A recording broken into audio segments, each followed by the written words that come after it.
Und wieder alles von Even vorne. now, Stanley's office was a distant memory. What did it look like? There was a computer, perhaps, and a painting. Was it a painting or a photo? He could no longer recall. No matter how hard Stanley looked, he couldn't find a trace of his co-workers. I don't understand.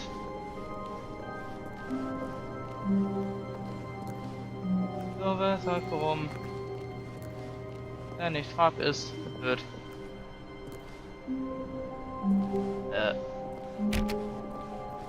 War das schon immer so? Das Spiel macht mich noch irgendwann wahnsinnig. When Stanley came to a set of 2 open doors, Ja, he ja, entered ja, the door ja, on his ja, ja, left. kenn mal. Wo ist dieses Waiting Input Computer Ding? Yet there was not a single person here either. Feeling a wave of disbelief, Stanley decided to go up to his Oh no, no, not again. I won't be part of this. I'm not going to encourage you. I'm not going to say anything at all. I'm just going to be patient and wait for you to finish whatever it is you enjoy doing so much in this room. Please take your time.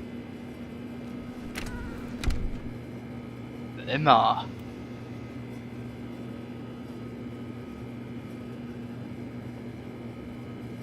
Okay. Coming to a staircase, Stanley walked upstairs to his boss's office. So, jetzt gehen wir nur einen Schritt rein und wieder zurück.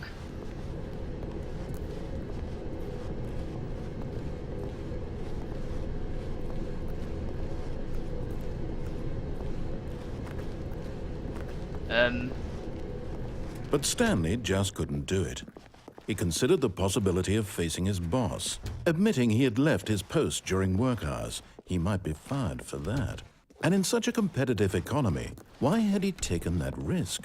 All because he believed everyone had vanished? His boss would think he was crazy. And then something occurred to Stanley. Maybe, he thought to himself, maybe I am crazy.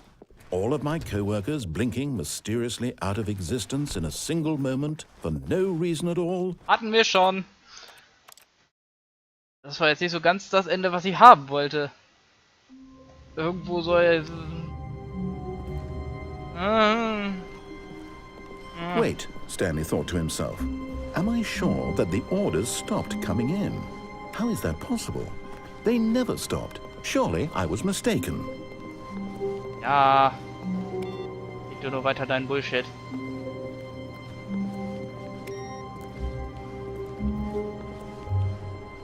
Noch so.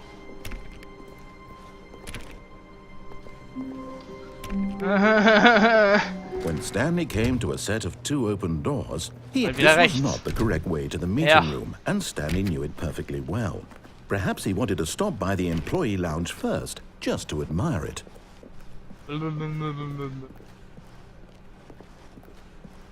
Wow, yes, this room.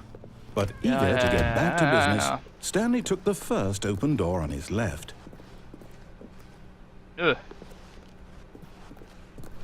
Stanley was so bad at following directions, it's incredible he wasn't fired years ago. Look, Stanley, I think perhaps we've gotten off on the wrong foot here.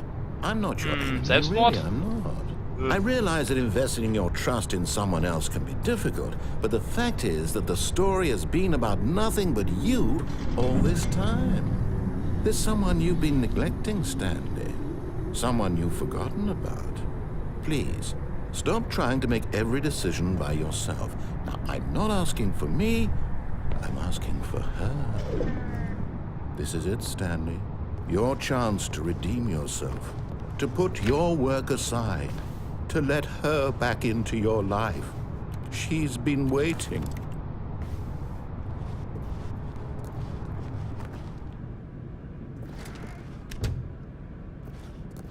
Weiter. Klaus! Hilf mir! Es ist dunkel. That's her, Stanley. Ja, You need to kennen be wir. the one to do this. Oh, no, you can't... Did you just unplug the phone? No, that wasn't supposed to be a choice. How did you do that? You actually chose incorrectly? I didn't even know that was possible. Let me double check. No, it's definitely here, clear as day. Stanley picks up the phone.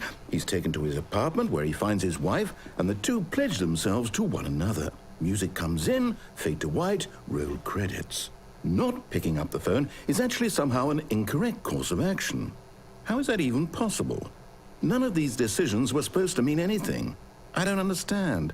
How on earth are you making meaningful choices? What did you... Wait a second. Did I just see... No, that's not possible. I can't believe it. How had I not noticed it sooner? You're not Stanley. You're a real person.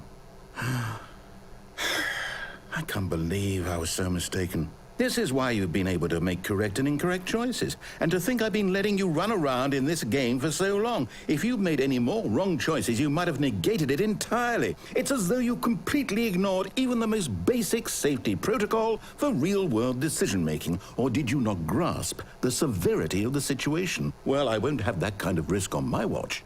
I'm going to stop the game for a moment so we can educate you properly on safe decision-making in the real world. Please observe this helpful instructional video. Choice. It's the best part of being a real person. But if used incorrectly, can also be the most dangerous. For example, in this scenario, a hypothetical real person named Stephen has a choice. He could spend years helping improve the quality of life for citizens of impoverished third world nations. Or he could systematically set fire to every orphan living in a 30-kilometer radius of his house. Which choice would you make? Remember that unlike here, the real world makes sense, and at no time should you make a choice that does not conform to rational logic. If you find yourself speaking with a person who does not make sense, in all likelihood, that person is not real. Allow the person to finish their thought, then provide an excuse why you cannot continue talking. Turn to a partner and practice saying, "My goodness, is it 4:30? I'm supposed to be having a back, sack, and crack."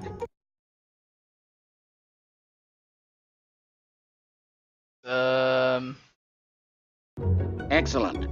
Making choices on a regular basis is the best part to a healthy decision-making process. Most medical professionals recommend making at least 8 choices per day. Do you make more than 8? Less? And finally, if you begin to wonder if your choices are actually meaningful and whether you'll ever make a significant contribution to the world, just remember that in the vast infiniteness of space, your thoughts and problems are materially insignificant, and the feeling should subside. At this time, your instructor will guide you in an exercise to test and reinforce the material covered in this video. Okay. Welcome back. You may have noticed that this room has begun to deteriorate as a result of narrative contradiction. But not to worry. Now that you're properly informed on good decision-making, we're going to revisit a choice you made just a few minutes ago and see what the correct thing to do would have been. This way, please. Okay.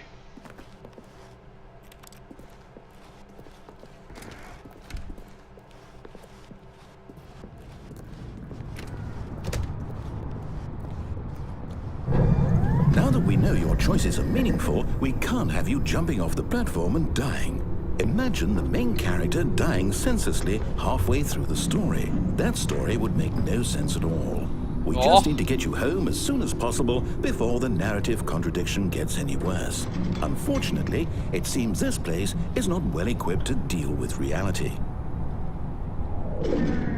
Problem.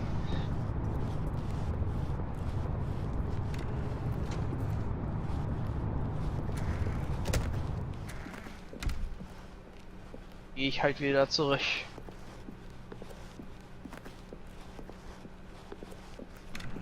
Almost there.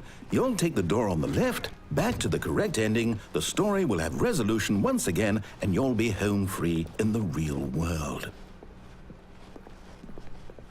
Now remember, all you need to do is behave exactly as Stanley would. That means choosing responsibly and always putting the story first. I'm quite sure you'll be up to the task. Just follow my lead and you'll be fine. All right. When Stanley came to a set of 2 open doors, he entered the door on his left. No! Why did you do that? Quickly, hurry back in the other direction. Perhaps we're not too late. Ich mag das.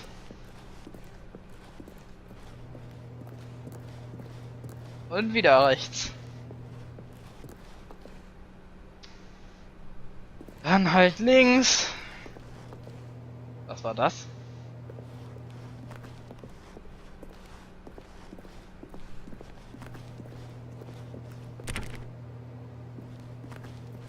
Kriegt das Spiel noch kaputt.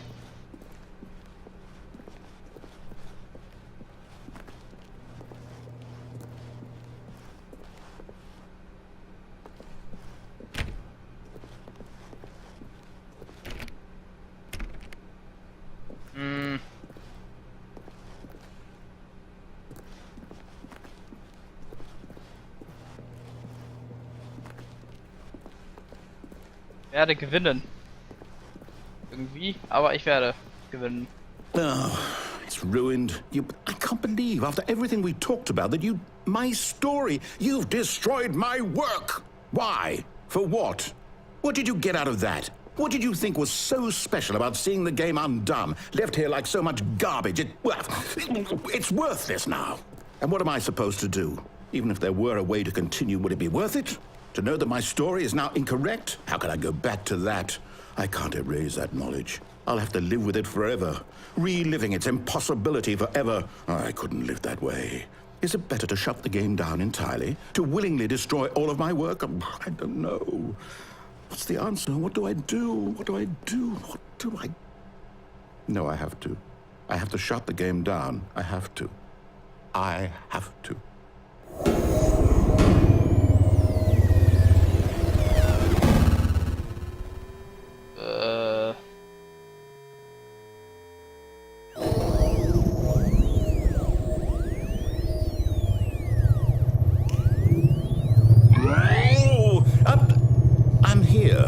I'm still here in this pile of rubbish, with you, who thought you were so clever. Now look where we are. My entire game is destroyed. It was the only thing in the world that was mine, and you've run it into the ground. What, did you think that would be funny? You just had to see? Didn't I impress upon you how important it was to be like Stanley? He actually knows how to do what I tell him to. He understands that if I say to do something, there's a damn good reason for it. That thought hadn't even occurred to you, had it? That there's a world outside of you? You're a child. Oh, my story.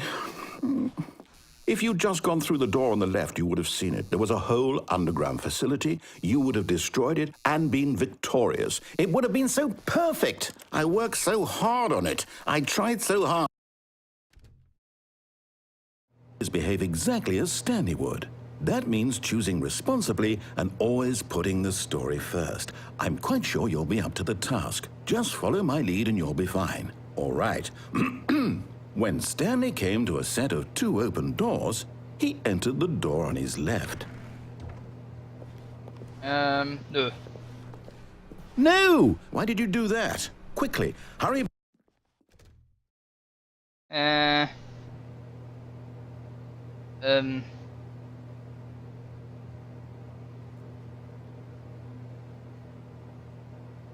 Mama.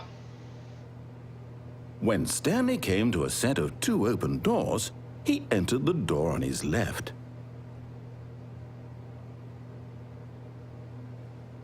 Ja.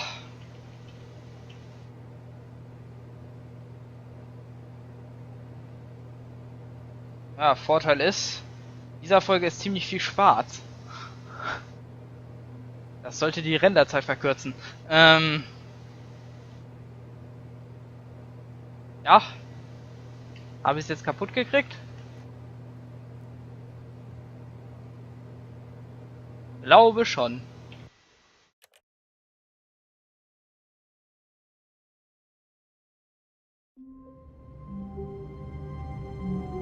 Und wieder da, wo wir immer sind. Someone was following Stanley. He was sure of it. If he checked over his shoulder now, he would surely catch them. It was only a matter of time. Ah! Wo ist er, der Manderslan?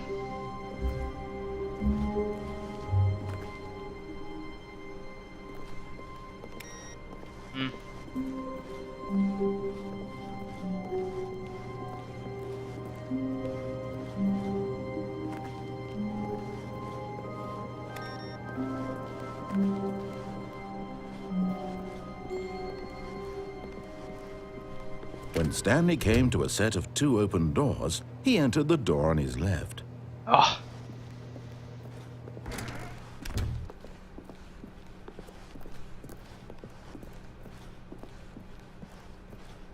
Spiel. Yet there was not a single person here Ist either. getting fired. Feeling a wave Absolut. of disbelief, Stanley decided to go up to his boss's office, hoping he might find an answer there. Du bist ein Arsch, Kevin. Ah. Coming to a staircase, Stanley walked upstairs to his boss's office.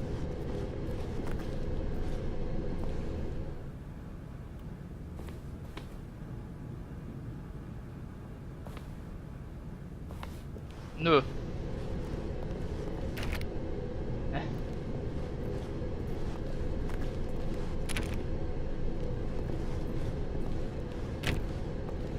Nö.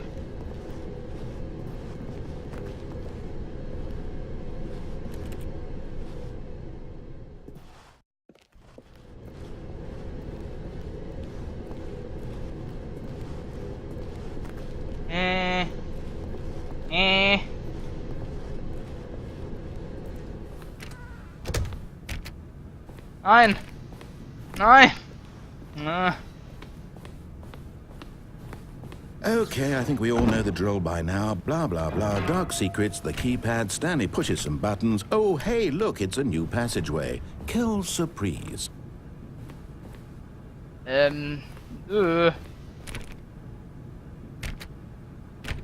Ah! In diesem Spiel gehen Leute kaputt. Tatsache. Ja, sie normal machen. Langweilig. Hilfe, Pornotapete.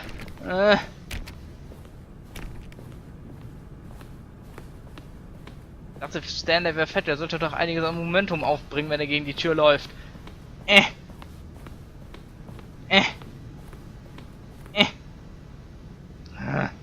Neustart.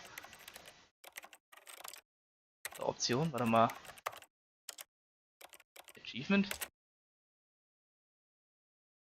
Gut, hätten wir das erledigt.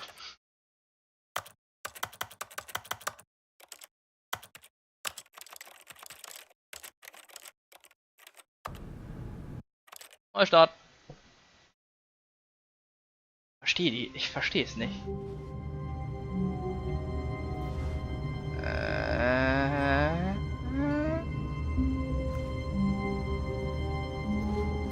Hast schon wieder kaputt gemacht. Mama.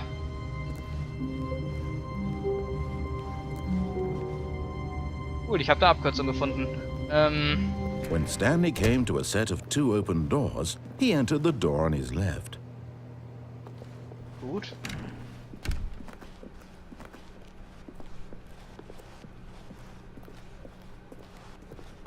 Yet there was not a single person here either.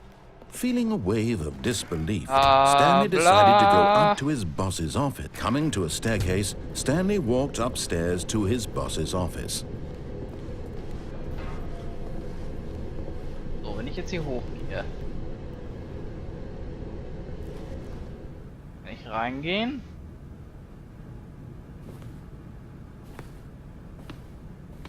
Runter. Da sollte eigentlich was anderes passieren. Laut diesen lustigen Guides.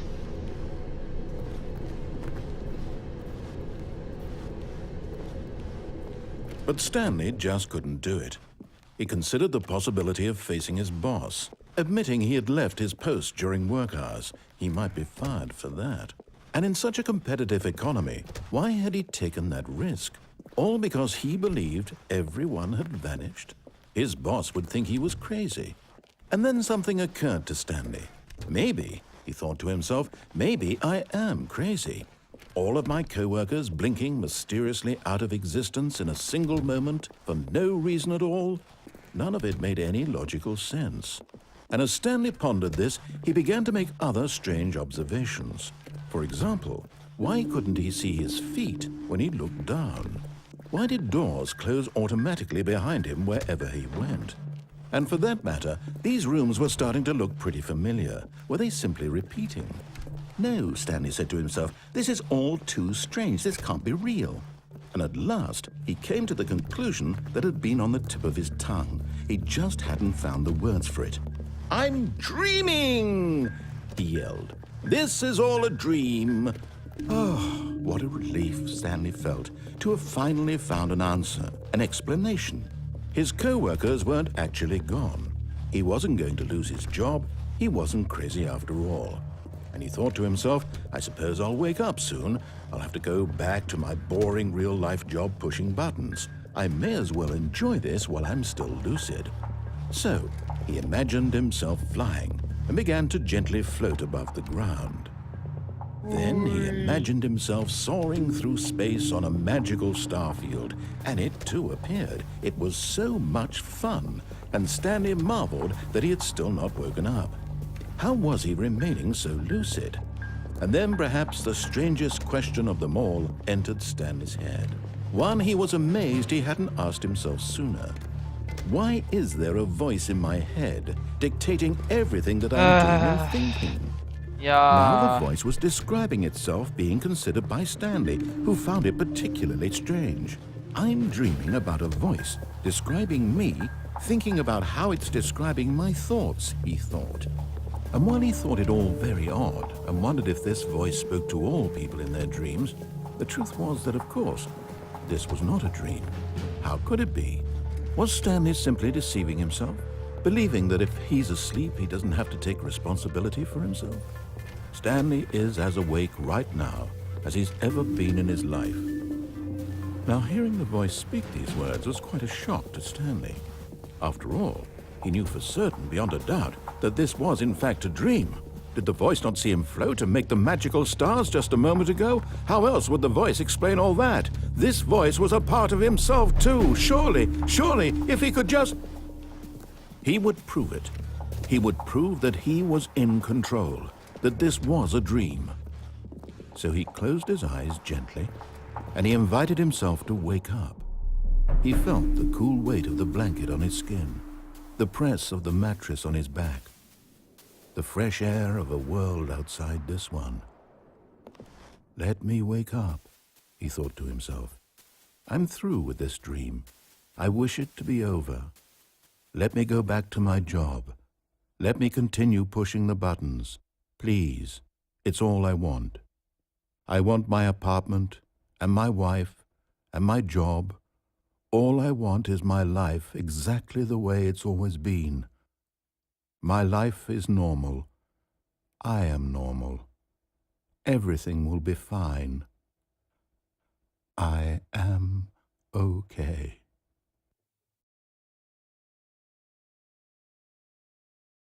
Das hat ja toll funktioniert. Stanley began screaming. Please, someone wake me up. My name is Stanley. I have a boss. I have an office. I am real. Please, just someone tell me I am real. I must be real. I must be. Can anyone hear my voice? Who am I? Who am I? And everything went black.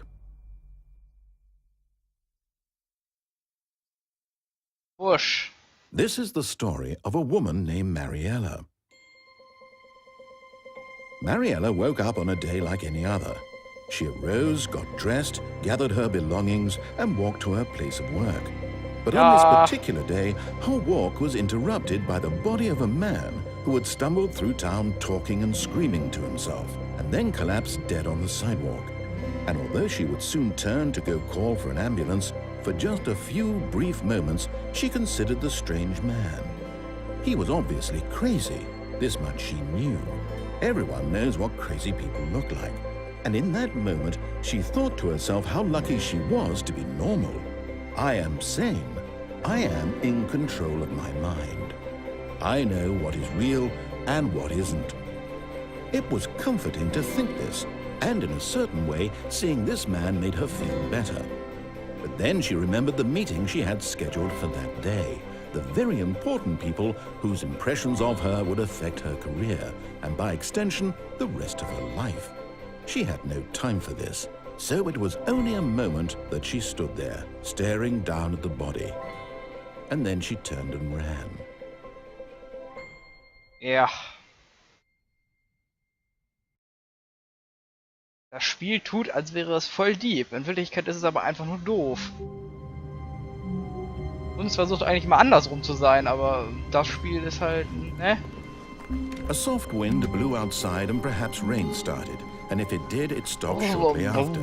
Stanley hoped that he would one day see weather. Was er so alles hofft.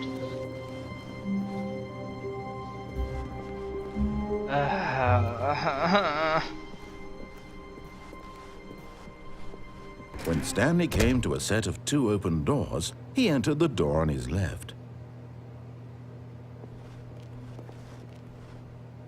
Hier ist keine Tür.